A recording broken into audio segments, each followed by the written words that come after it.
Good morning. I'm Dr. Ruddy. Welcome to Herd Immunity, where wisdom is your best defense. Today I want to catch you up with regard to the Delta variant, both in the UK and in the United States. Quite unexpectedly, the number of cases of COVID in the UK has fallen dramatically, and it is continuing to fall. No one can explain it. No one even has a clue why this is the case. Nevertheless, it is. In the meantime, the number of cases in the United States is rising. It's increased 62% over the past week and in all 50 states. It's important to note that vaccinations in the United States and in the UK have essentially peaked, which is to say, those people who intended to be vaccinated are vaccinated, and those people who do not intend to be vaccinated are not vaccinated, and very likely will not be persuaded to change their minds. There's been quite a push in the United States here to mandate vaccinations. I don't think that that's a good idea. I think we need to decide as individuals what medical interventions we are willing to consent to. And if patients are not willing to be vaccinated for whatever reason, I think their preferences must be respected. There was a higher uptake of vaccinations in the UK than in the United States. Israel has the highest uptake of vaccinations. Almost 90% of Israelis have been vaccinated. Pfizer vaccine for the Israelis.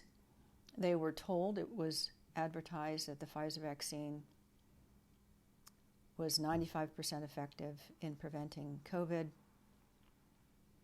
In fact, in Israel, the Pfizer vaccine at this point is only 39% effective in preventing COVID, it would appear.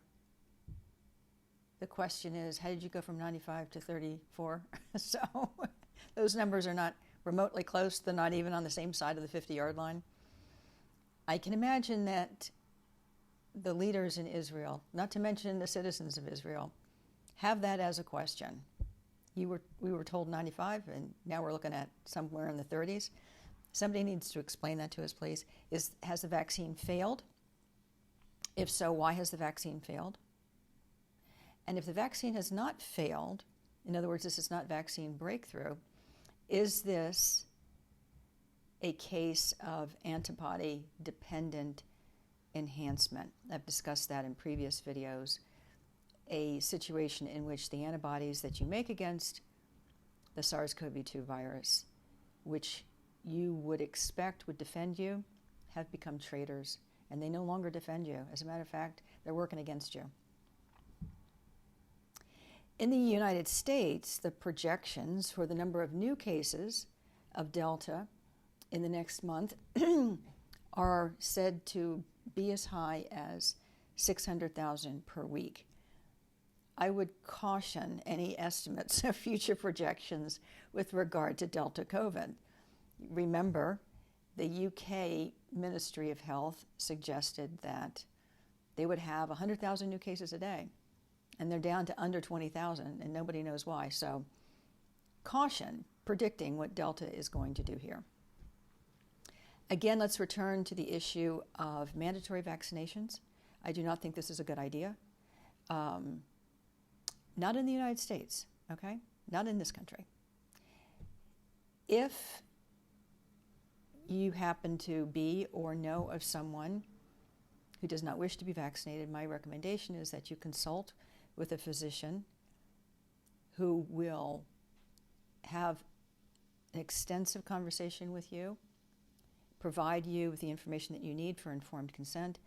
If you and the physician decide, no, after further thought, I still do not wish to be vaccinated, ask the physician to provide a medical exemption. The physicians and the surgeons in this country are licensed to practice medicine. No one else is licensed to practice medicine with the authority of the physician. CEOs, those who have securitized our healthcare system and privatized it and turned it into a profit-making machine, they do not have the authority or the licenses to practice medicine. Physicians and surgeons have the authority to practice medicine. My patients are my patients. If you are employed as a physician by a hospital or a corporation, those patients are still your patients. They are not the hospital's patients or the organization's patients. They are your patients. By law, they are your patients. You are the one who has the license to prescribe medication, to prescribe therapy, not the executives, not the people who were sort of pushing the paper from one side of the desk to the other. This is why we went to medical school. This is why we trained. This is why we have the authority and the credentials that allow us this privilege, this responsibility.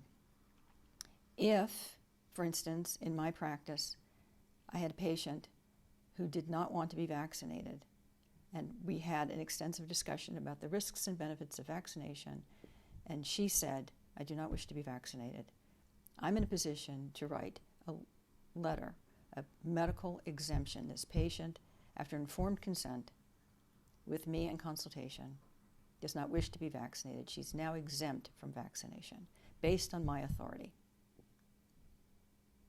I'm the one with the license. Okay? Now, if you people who have it as a thought that you want to run the healthcare systems as if it were the division of motor vehicles, fine. Let me know how that works out for you. But at the end of the day, it is the physician who is responsible for the patient. And if a viewer does not wish to be vaccinated, my recommendation is that you find a physician who is willing to have a conversation with you, provide you with informed consent. If you decide at the end of that consultation that you do not wish to be vaccinated, ask the physician to write a medical exemption for you, just based on the fact that in his or her authoritarian judgment, based on their license to practice medicine, they are providing a medical exemption for you. If you have any problems finding such a physician, let me know. Remember, the two best medicines are love and mercy. We're going to need them in large quantities in the coming days ahead. Until then, God bless.